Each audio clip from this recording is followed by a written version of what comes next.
మార్వాడీలకి big shock.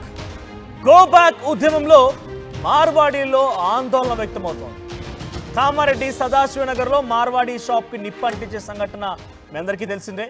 అయితే కొత్తగా మార్వాడీ షాపులు ఎవరు పెట్టినా ఇటువంటి ఉదంతమే జరుగుతుంది అనే రకంగా కొంతమంది ఉద్యమకారులు హెచ్చరికలు జారీ చేస్తున్నారు. డైరెక్ట్గా తగలబెడతామని చెప్పి హెచ్చరిస్తున్నారు కూడా.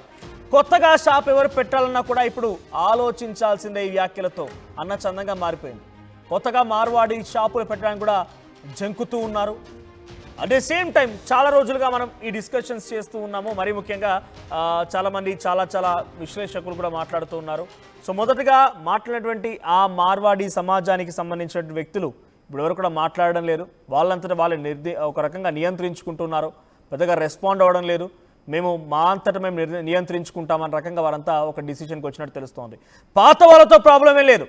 తెలంగాణ రాకమునుపు తెలంగాణలో భాగస్వామ్యంగా ఉన్నటువంటి వ్యక్తులతో ఎటువంటి ఇబ్బంది లేదు.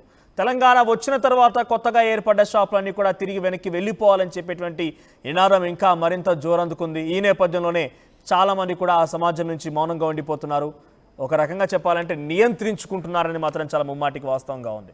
ఇక తగలబెడతామనేటువంటి ఆ వార్నింగ్ని పిడమర్తి రవి ఇచ్చారు. ఆ వార్నింగ్ చాలా ఉధృతంగా ప్రజల్లోకి వెళ్ళింది.